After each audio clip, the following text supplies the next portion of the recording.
How difficult is it as a play caller when you're not having success with a run to stick with it in the second half? And how would you evaluate Saquon's game yesterday? I mean, obviously it wasn't the same numbers as the first game, but in many ways it was still very effective. Yeah, that's always a challenge. And again, I think it just depends on, what you're trying to get accomplished. Obviously, Saquon is a big part of what we do and what we want to do. And, when you go into half and there's 8 carries for 0 yards, I just put myself in Mike's shoes and you're going, phew, we've gotten 0 yards on 8 plays. But, Saquon's one of our best players. And again, the running game in this league is not always is pretty. Maybe it's too. Any Leonard Williams update? Yeah, it's his knee, but it's better than it could be. So he's in day to day.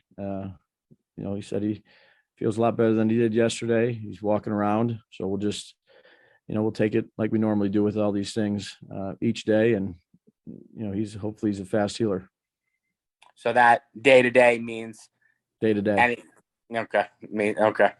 I'm just going back to Tom Rock earlier in the call when he asked about Galladay, the contract and everything. Have you felt the need, or has John Mara approached you to ask about, playing time for one of the higher paid players on your roster? Yeah. Even though I know you did not bring him with you. He was here when you got here, but have you had that conversation with John at all?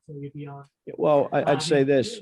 I'll just go back. Joe and I talk about a lot of things. Mr. Mara has been great in terms of, Joe and I have kind of handled a lot of the football things. Obviously, you're going to have communication with your ownership group on a lot of different things. And we certainly do. I think we have a good relationship in terms of, communication.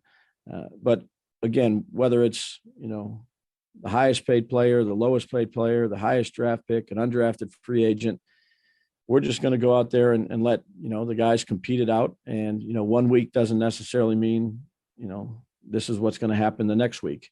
So I think everybody understands, what we're trying to do as an organization in terms of, continue to get better, competing for spots, working as hard as you can work. And, that's, again, I'll just say, like, David Sills has done a good job.